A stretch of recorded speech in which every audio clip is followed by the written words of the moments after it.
구입자금 대출은 거의 안 된다고 봐야 되잖아요. 네, 맞습니다. 그러면 제가 이해가 좀 부족해서 그런데 그렇게 이제 담보 없이 부동산을 내가 취득한 다음에 그 다음에는 예를 들면 주택 구입 자금이 아니고 일반 용도의 대출 때 담보로 제공하는 건 제한이 없는 겁니까? 현재로서는 주택과 관련해서는 총량 규제에 의해서 6억, 4억, 2억 형태로 이제 올라갈수록 좀 줄어드는 형태로 알고 있는데 일반 목적일 때는 아마 목적을 확인하는 것으로 제가 예를 들면 이제 사업자금, 운영자금 대출을 받을 때 금융기관들이 담보로 받을 때는 그 제한이 없다. 과거에서는 그거를 확인하지 않았으나 최근에는 그 자금이 부동산 쪽으로 가는지를 아마 모니터링하고 있는 것으로 제가 파악. 아니, 그러니까 내 말은 그건 이제 기만을 했을 경우에 이제 사후 대책이고 주택 구입 자금이 아니고 내가 저 회사 운영 자금으로 또 10억, 20억이 또는 50억, 100억이 필요하다. 근데 담보로 뭐 공장 부지, 건물, 뭐 특허권 더하기 내 개인적으로 가지고 있는 집, 뭐 100억짜리 뭐 이런 것도 하겠다 할 때 담보로 잡아준다 그 말입니까? 네.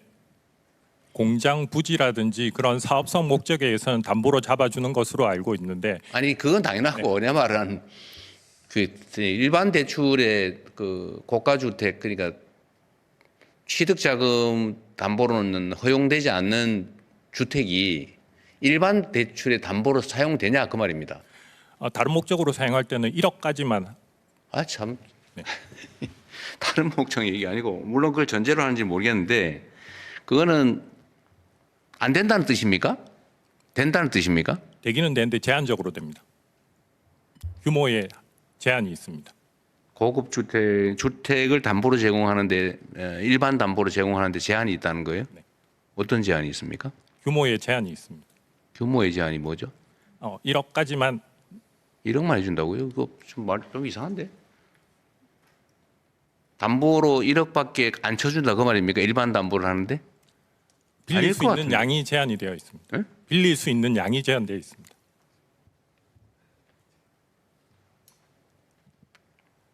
혹시 아는 분이 있어요? 네, 한번 얘기해 보십시오. 생활안정자금은 그런데 내가 말하는 것은 이제 생활안정자금 대출이 아니라 사업자 대출로 가는 경우에는 1억을 초과해서도 받을 수 있습니다. 그러니까 내가 보기에는 무슨 저 회사 운영자금 이런 거 대출을 받을 때는 제한 없이 담보로 제공할 수 있으니까 이런 얘기를 하는 것 같아요. 지금 그런 거죠? 네, 맞습니다. 아파트를 담보로 제공해도 사업자 대출은 규모에 제한 없이 대출받을 수 대출액에 있습니다. 제한 없이 담보를 풀로 담보 가치를 인정해 주는 거죠. 네, 맞습니다.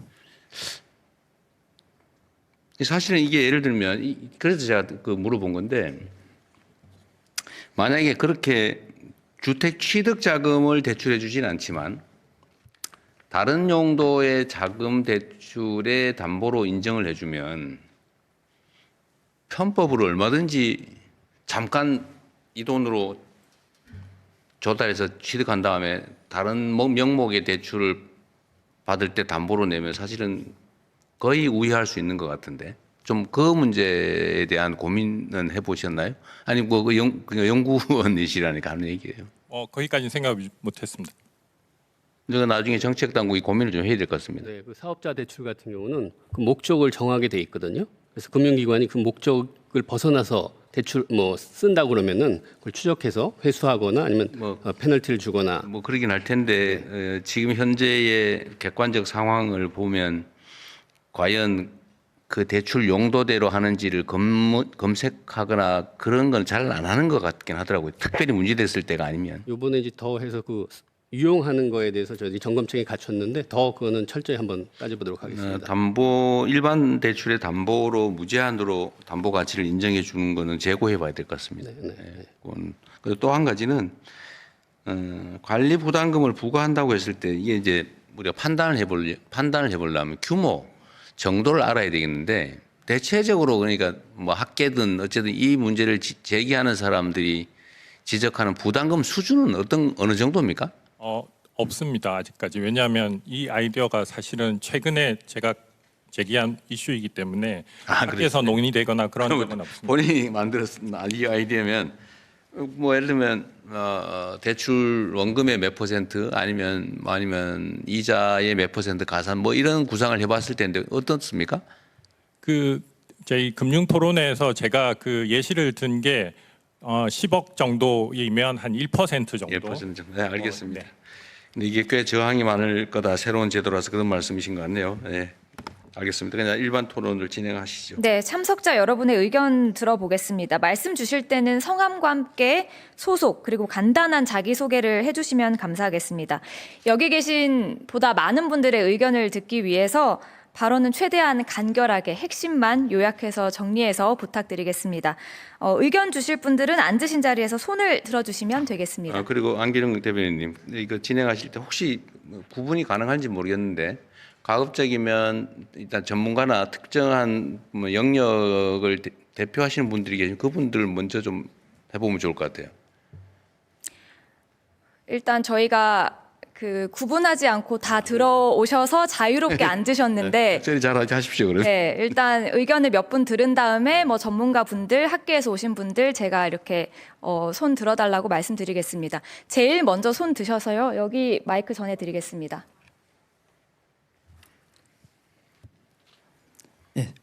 대통령님 이렇게 일반 시민들이 의견을 낼 수 있는 기회를 주셔서 먼저 감사 말씀드립니다. 저는 서울 은평구에서 50년 된 주택에서 35년째 살고 있는 김종규라고 합니다. 청와대보다 규모는 훨씬 작지만 훨씬 행복한 집이라고 말씀드릴 수 있습니다. 오늘 저는 부동산 특히 재개발 과정에서 추진 과정에서 소외받는 강제 철거 이주민들의 목소리를 전달하려고 왔습니다.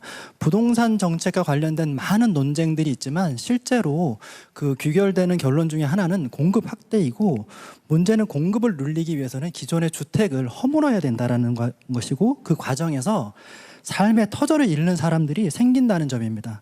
통계에 따르면 재개발 이후에 원주민들의 재정 착률은 27%입니다. 다시 말하면 10명 중에 7명 이상이 재개발이 끝나면 그 동네를 떠납니다. 저처럼 인생의 대부분을 한 공간에서 보낸 사람들이 그 집을 잃는다는 것은 마치 가족을 잃는 것 같은 고통이기도 합니다. 그렇다고 제가 재개발은 절대 악이고 절대 하면 안 된다는 말씀을 드리러 온 건 아니고요. 다만 제 경험을 바탕으로 해서 재개발 추진 과정의 문제점과 대안 3가지를 간략하게 말씀드리고자 합니다. 네, 첫 간략하게 번째로, 정말로 간략하게 해주시기 바랍니다. 첫 번째로 주민 반대로 무산된 재개발 사업은 일정 기간 동안 재신청을 제한해야 합니다. 제가 사는 동네의 경우에도 3년도 안 되는 기간 동안에 3번이나 동일한 소규모 재개발이 추진되고 있습니다. 표면적으로는 주민들의 자발적 의견을 모아 신청한다고 기간 제한을 하자. 네. 네, 맞습니다. 두 번째는 주민 의견 수렴 과정에 대한 관리 감독을 강화해야 되는 부분이 있고요. 왜냐하면 주민 의견이 오염됐다고 하면 거기에 따라서 발생되는 그 재개발이 정당성을 가지기가 어렵다고 봅니다. 세 번째는 충분히 사용할 수 있는 주택까지도 재개발로 허무는 그런 제도를 좀 바로잡아 주십사 하는 부분이 있습니다. 모두가 공급을 확대하고 재개발 규제를 완화해야 된다고 얘기하는데 그래서 그걸로 주택 문제, 공급 부족 문제가 해결되면 저도 국민의 입장에서 기쁠 건데요. 하지만 그것이 원치 않는 어떤 이주를 강요받는 주민들의 희생이 위해서 이루어지고 절차적 정당성이 없다면 이 부분은 고려돼야 된다고 생각합니다. 감사합니다. 뭐 많은 문제들 지적해 주셨는데 재개발, 재건축, 정비 사업 뭐 여러 가지 유형이 있을 텐데 우리가 통상적으로는 재건축의 경우는 가구 수가 늘어나는 경우들이 있긴 하지만 그 역시도 크게 많이 늘어나는 것 같지는 않고 평수가 늘어나기 때문에. 근데 재개발의 경우는 사실은 총 입주 가구 수는 줄어드는 게 통상인 것 같긴 해요. 그러니까 주거 환경은 개선되고 약간 품질 높은 주택이 공급되긴 하지만 기존에 있는 주민들의 상당수가 이제 떠나야 되는. 그래서 총 가구 수는 오히려 줄어드는 측면들도 있어 보입니다. 그러니까 아주 과밀한 지역의 경우는. 그게 과연 신규 주택 공급 효과가 있다고 볼 수 있냐에 대한 논쟁들은 있는 것 같아요. 어쨌든 그 말씀은 충분히 이게 뭐 정부 그 권한 사항은 아닌 것 같긴 한데 어쨌든 충분히 참고하도록 하겠습니다. 네, 저희가 앞서 발제가 있었기 때문에 좌석을 따로 구분하진 않았지만 전문가 분들이나 학계 소속이신 분들 의견을 먼저 들어보도록 하겠습니다. 손 들어주시면 저희가 발언 기회 드리도록 하겠습니다. 그러면 저기 흰색 옷 입으신 여성분께 마이크 전해드리겠습니다. 네, 지난주에 국토부 토론회에 참석을 했었는데 발언 기회가 없어서 너무 아쉬웠거든요. 그랬군요. 네, 네, 오늘은 이렇게 발언 기회가 있어서 너무 감사합니다. 네, 저는 신한프리미어 패스파인더 전문위원으로 활동 중에 있는 신한투자증권의 양정이라고 합니다. 저는 정책을 논의를 하기 전에 사실 정부의 부동산 정책의 목표가 무엇인지가 먼저 설정이 되어야 된다고 생각을 합니다. 그래서 시장 안정화가 목적인지 혹은 집값 하락이 목적인지 혹은 갭 투자 혹은 다주택자 규제가 목적인지에 따라서 시장에 필요한 정책이 좀 다르다고 생각을 합니다. 그래서 시장을 안정하다라는 목표가 있다고 한다면 사실상 매물이 건강하게 흘러야 됩니다. 그리고 거래가 정상적으로 진행이 되어야 되고요. 그러기 위해서는 사실상 다주택자들의 매물이 시장에 나올 필요가 있습니다. 그리고 거래에 있어서도 실수요자들, 예를 들면 1주택자, 갈아타기, 고령자에 대한 다운사이징이라든가 혹은 지방을 이전을 한다. 이런 수요자들에게는 인센티브가 주어져야 된다고 생각을 하고요. 집값이 하락이 되어야 된다라고 하면 사실상 집값이 하락이 되려면 매물이 쌓여야 됩니다. 우리가 과거에 문재인 정부 때도 경험을 했었잖아요. 예, 사실 세제 강화, 규제 강화를 했을 때 오히려 매물이 잠김이 현상이 더 심각해졌고요. 오히려 금리가 인상이 됐던 2021년 그리고 다주택자들의 양도세 중과가 한시적으로 배제가 됐던 2020년에 본격적으로 매물이 출회가 되고 쌓였습니다. 그러니까 가격이 조정이 됐고요. 그리고 만약에 뭐 다주택자 규제 그리고 갭투자 차단이 목적이라고 한다면 정부의 현재 기조대로 유지가 되는 게 맞지만 사실상 거래 정상화는 쉽지는 않다라고 저희는 생각을 합니다. 또 아울러 마지막으로 공급 부분에 있어서 말씀을 드리고 싶은 게 있는데 최근에 입주한 그 강남권을 위주로 해서 단지들이 관리 처분 인가부터 입주 준공까지 얼마가 걸리는지 혹시 아시나요?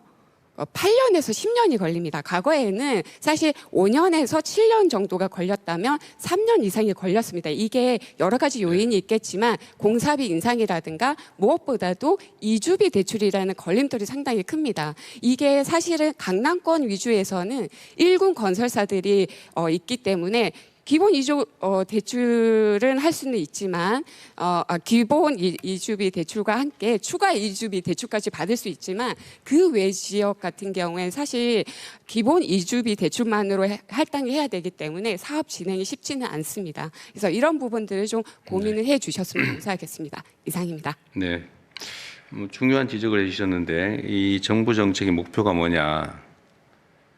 뭐 여러 가지 정책 당국자들의 생각이 다를 수 있는데 어쨌든 제 생각을 간단히 말씀드리면 억지로 가격을 낮추자는 아닙니다. 그거는 뭐 주택 가격 목표를 정해놓고 여기에 맞춰서 수요 공급을 뭐 억제하거나 뭐 어떻게 조정하겠다고 하면 그게 사회주의 국가에 가깝지 않습니까? 또 가능하지도 않죠. 지금과 같은 발전한 대한민국 경제 상황에서 이 시장 질서를 완전히 무시하고 수요 공급을 어거지로 어떻게든지 해가지고 아니면 뭐 가격 통제를 해서 가격을 낮추자, 높이자 이거는 정책 목표가 되기 어렵죠. 그건 아닙니다. 다만 비정상적인 수요 공급에 의해서 가격이 잘못 형성되는 걸 막자는 거죠. 정상화하자는 거예요. 저는 그런 생각을 합니다. 예를 들면 나는 한강이 내려다 보이는 아파트라면 가격이 얼마든지 상관이 없이 무조건 사야 되겠어. 그리고 나는 그럴 경제적 능력이 돼. 세금 뭐 필요하면 얼마든지 내지 뭐 그 정도 가지고 나의 수입 상황이라는 걸 봤을 때 부담되지 않아. 저는 이거 존중해 줘야 된다고 생각해요. 당신 이 아파트는 얼마 이상이 되면 안 돼. 이런 생각을 할 필요는 없죠.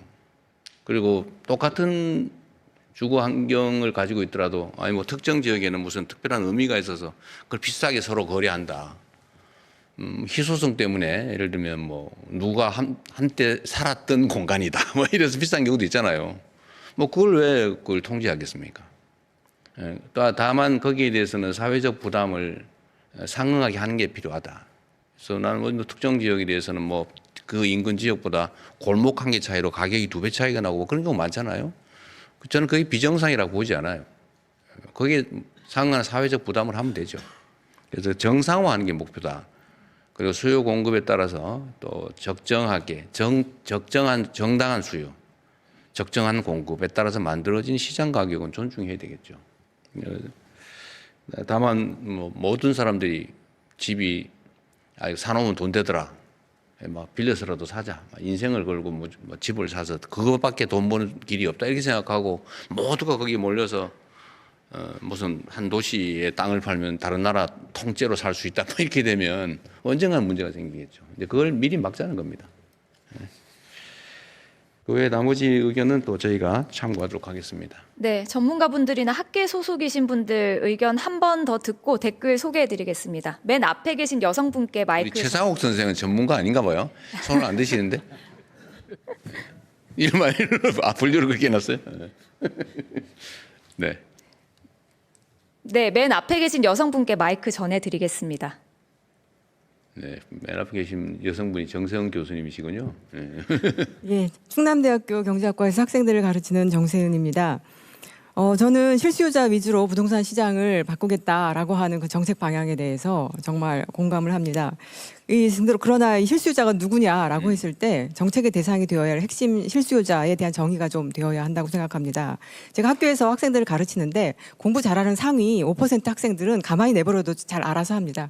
그래서 저희가 관심을 기울여야 할 애들은 아니면 또 이 수요자들은 무주택자인 하위 50% 그리고 정상 범위의 가격의 주택을 가진 전국 평균 아파트 평균이 5억이거든요. 그 정도의 아파트를 가진 수요와 공급을 그리고 금융을 거기에 포커스를 맞춰야 하는 것 같고요. 우리가 서울에 20, 30억짜리 아파트 공급이 부족해서 현재의 문제가 발생하지는 않습니다. 저마저도 그런 아파트를 살 수가 없고요. 이미 그런 아파트들은 피카소의 명품 같은 아파트라고 저는 생각을 합니다. 그런 아파트들은 부모의 재력 그리고 은행의 도움 그리고 맞벌이 대기업 이런 부부들이 가능한 것이어서 오히려 그런 집이 공급되어야 되지 해서는 안 된다는 것은 아닌데요. 그것이 너무 언론 지상을 휘두르고 있어서 마치 그것이 부족해서 우리나라의 그 부동산 문제가 있는 것처럼 그리고 정책이 너무 거기에 이제 과잉 반응하는 것은 맞지 않다고 생각을 합니다. 오히려 그런 부분에서 투기가 발생하지 않도록 세제가 잘 잡혀야 하고요. 그곳에서 투기가 발생해서 그 가격이 올라가면 거기만 올라가는 것이 아니라 서울 전 지역에 그리고 지방에 제가 사는 대전 같은 경우에도 핵심 지역의 가격을 올리고 그러다 보면 자산 양극화 이런 것들이 있거든요. 그래서 제가 기대하기로 이제 조만간 세제 개편안이 나올 텐데 이 세제 개편안이 좀 강력한 것이어야 된다고 생각합니다. 칼집에서 칼을 뽑았는데 이 칼이 과도 아니면 구멍이 숭숭 뚫린 아니면 녹슨 칼 이어서는 시장을 잡기 어렵다고 생각을 합니다. 제가 우려하는 거는 거주 중심으로 바꾼다고 하는데 거주 중심으로 바꾼다고 하면서 거주자들에게 더 많은 또 세제 혜택을 주는 것이 된다거나 똘똘한 한 채를 좀 규제를 강화한다고 하면서 똘똘한 한 채를 너무 높게 설정을 해서 또 다른 구멍이 생긴다거나 또 보유세를 강화한다고 해서 보유세 강화에 대한 상응으로 양도세를 낮춰준다거나 하는 이런 방식이어서는 안 됩니다. 지난번 문재인 정부 때 초기에 다주택자 규제를 강화하면서 똘똘한 한 채나 주임사 제도에 대한 이 과세를 약화했던 것이 큰 구멍을 만들어냈거든요. 그래서 이번에는 정말 좀 이 정도면은 제가 지역에 내려와서 2005년에 지역에 내려와서 2010년에 5억짜리 집을 샀는데 지금도 5억입니다. 저는 불만이 하나도 없습니다. 그런데 서울에 살지도 않으면서 서울에 집을 사는 사람들이 불로소득을 어마어마하게 누리는 걸 보면 나도 이제 떠야 되나? 이런 생각을 합니다. 이런 생각하지 않도록 실거주하는 사람들 위주로 부동산 시장이 될 수 있도록 이번에 부동산 세제는 좀 강력하게 좀 나와줬으면 좋겠습니다. 감사합니다. 그럼 마이크 드신 김에 똘똘한 한 채라고 하니 사실은 우리 사회에 심각한 문제를 야기했죠. 그러니까 가장 효율적으로 투기할 수 있는 기회를 만든 측면이 있죠. 물론 정책 당국자의 의도는 그건 아니었어요. 일가구 1주택을 존중하고 보호하자. 하다 보니까 대신에 그 비싸든 싸든 똑같이 취급하다 보니까 효율적으로 한 채를 사서 투자 이익을 누리게 된 거죠. 그런데 거기다가 이제 거주용이냐 주거용이냐 아니면 투자 투기용이냐를 구분하지 않다 보니까 정말 작은 구멍에서 엄청난 일이 벌어진 거죠. 이게 대한민국 부동산의 특성이라고 할 수 있는데 이 압력이 너무 높아서 투자 투기 압력이 너무 높아서 조그마한 구멍만 있어도 거기가 뻥 터져버리거든요. 온갖 걸 잘해놔도 그 문제 중에 하나였던 것 같은데요. 그러니까 어떤 선도적인 아파트 가격이 다른 데를 끌어올린다. 이거 이광수 선생 주로 주장이신 것 같은데 일리가 있는 얘기 같아요. 어디가 한 오르면 따라 오르는 거죠. 키 맞추기를 하고. 그래서 이거를 좀 규제해보자는 생각 중에 하나가 이제 초고가 주택을 누르자.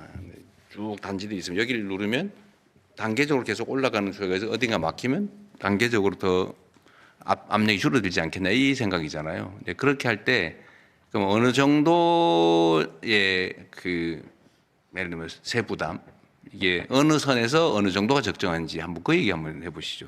뭐 예. 다양하겠지만 간단하게. 똘똘한 한 채는 뭐 현재 간단하게 얘기하면 종부세 대상일 거다. 일단은 현재 기준으로 본다면. 비주거용과 비주거용 그 주거용이 아닌 이걸 구분할 거냐? 구분한다면 어느 정도 가중할 거냐? 초고가로 만약 키재기 경쟁을 누른다면 어느 금액에서 어느 정도가 적정하냐? 그 얘기를 한번 듣고 싶어요. 네, 다른 얘기 말고. 알겠습니다. 예. 저는 실거주에 대해서만 뭐 보호를 한다면 보호고 해야 될 것 같고, 그리고 전국 평균 가격이면 너무 낮을 수 있어요. 그래서 전국 평균 서울은 가격에, 전국 평균 가격 아파트가 없어요. 예, 평균 가격이 한 2배 정도. 근데 이제 거기에 그 이상이 돼서 걸리더라도 거기까지는 봐주고 그 위에 차익에 대해서 주는 것이기 때문에 어느 정도 그러니까 정도는 예, 그래서 전국 평균의 한 2배 정도까지. 10억 이상은 초고가로 보자. 예, 네. 그렇습니다. 아니, 저 가중은 5억짜리 어느 집. 정도? 예? 가중은 어느 정도? 가중이라뇨? 예를 들면 거기에다 추가 부담을 어느 정도 시키는 지금 종부세 이렇게 누진도로 되어 있잖아요. 네. 그래서 지금의 종부세 누진도 사실은 지난 정부 때 완화했었습니다. 아니, 그러니까 그래서 그건 저는, 다 알고 있는 얘기니까 최종 의견만 한번 얘기해 보세요. 예, 어느 정도 가중하면 된다고 생각하세요? 어려워요? 그 위쪽에서 한 1% 정도. 1%? 예, 실효세율 한 1% 정도. 10억 자 5억 이상이 되면 한 10억 이상이 되면 10억이란 시가를 근데 이제 말하는 거예요. 그때 그 위도- 잠깐만 교수님. 예. 자 그게 너무 길어져. 알겠습니다. 10억 이상이 되면 그 10억은 시가를 의미하는 거예요? 아니면 이렇게 뭐라 그래 과세 표준을 얘기하는 거예요? 뭐 저의 마음속으로는 시가를 원하지만 시가 10억 이상이 돼서는 1%에서부터 누진을 시작하자. 벌써 다들 이제 과하다 뭐 이런 말씀을 뭐 아니 그거 하시는데. 하지 마. 지금 그럴 시간 저는- 없어요. 예. 그한 1% 정도. 예, 예. 네, 알겠습니다. 예. 이거 참고하자고 한번 얘기해 본 거예요. 네. 네, 또 그 댓글 몇 개 소개해드리고 싶은데요. 지금 온라인으로도 많은 분들이 함께해주고 계십니다. 먼저 TJVG9CB님이 모든 매수가 아파트에 집중되어 있는데 비아파트 단독주택은 주택수에 포함하지 말아야 라고 하셨고요. 그리고 JNH7767님이 30억 실거주 이상 보유세 대폭 인상, 다주택자는 기한 내 팔 수 있게 퇴로 마련이라고 의견 남겨주셨습니다. 네. 그리고 찡찡 J9B님이 생애 최초 실수요자 집단 대출 기계약 완료된 건들 주담대 대출 규제 완화를 간곡히 요청드립니다. 라고 하셨고요. 자율주행 B8J님이 주택 공급은 민간 건설보다는 공공건설 임대, 분양을 통해 저렴하게 공급해야 자원은 부동산 관련 세금을 공급에 투자해야 라는 의견 주셨습니다. 네. 일단은 뭐 팩트를 하나 확인하면 우리가 지금 주로 규제 또는 대책을 수립하고자 하는 건 주로는 아파트죠. 비아파트에 대해서는 뭐 거의 특별한 규제를 하지 않는 오히려 권장하는 그런 상태라는 말씀을 좀 드립니다. 네, 또 계속 진행하죠. 좀 네. 가급적 간략하게. 구분 없이 받겠습니다. 제가 전문가 분들이라고 했는데 그건 참석 신청 기준으로 그런 거고 대통령님 말씀하셨지만 많은 분들이 전문가시잖아요. 여기 맨 앞에 계신 하늘색 재킷 입으신 남성분께 마이크 드리겠습니다. 제가 며칠 전에 유튜브에서 봤어요.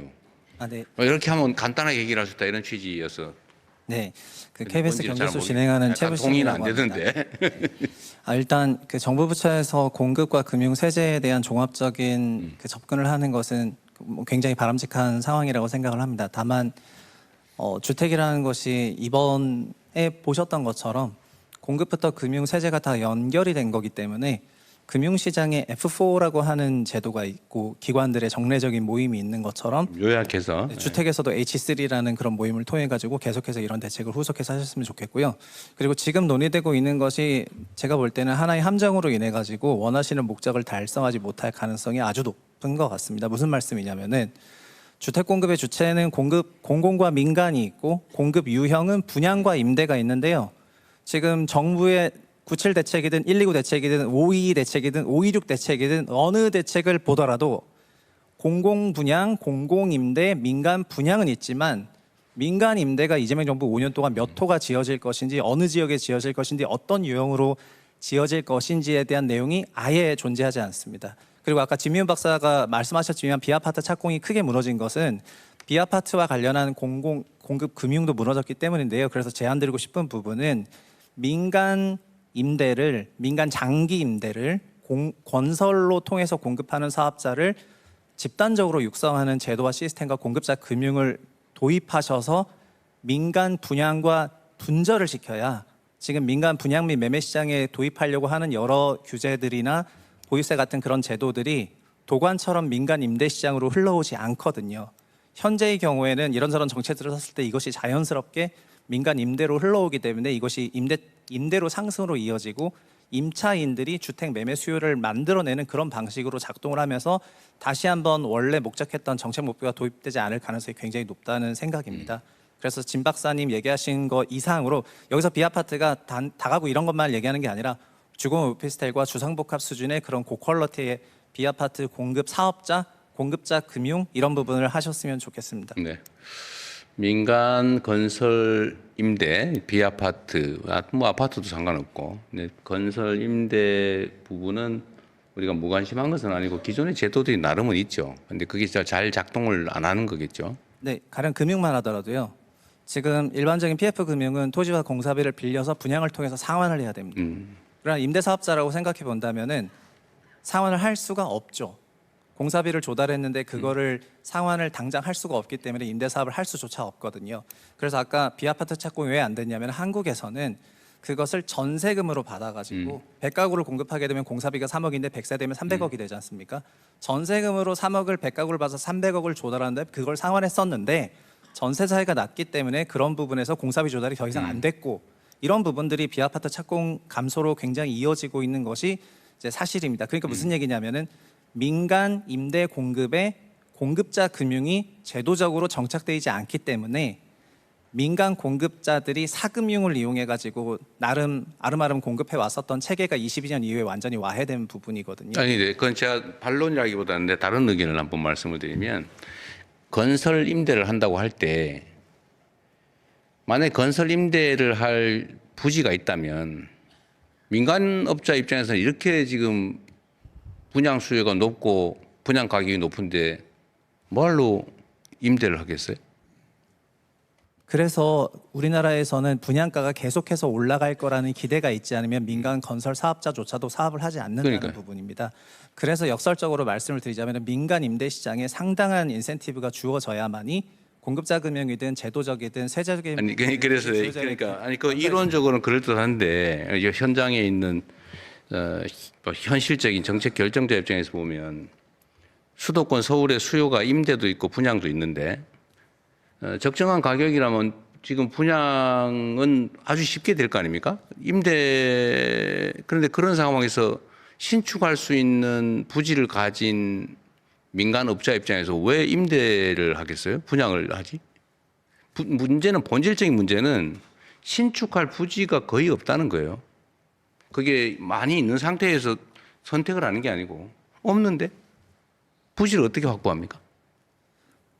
그 민간 사업자들이 갖고 있는 부지라는 게 민간 개인들이 갖고 있는 부지고 이것이 정비 사업을 통해 가지고 대규모든 소규모든 이런 방식으로 분양을 통해서 공급이 되지 않습니까? 그런데 지금 필요한 것은 아까 진 박사든 국토연구원의 박천규 박사든 똑같이 얘기하신 것은 도심 내에 주거용지만 있는 것이 아니라 비주거용지도 많고 유휴부지도 많고 용도를 전환하거나 할 수 있는 용지들도 많이 그런 있습니다. 것들은 발굴을 해야 되겠죠. 네, 하여튼 그런 알겠습니다. 그런 부분에 대해서 이제 전폭적인 혜택을 주면서 이 사업을 육성하시는 것이 좋을 것 같습니다. 네, 그건 네. 검토를 한번 해보죠. 네. 다른 분들 의견도 듣겠습니다. 뒤쪽으로 가겠습니다. 그 하늘색 셔츠 입으신 분께 마이크 전해드리겠습니다. 죄송하지만 정해진 순서에 따라서 해주시면 좋겠습니다. 네, 죄송합니다. 죄송합니다만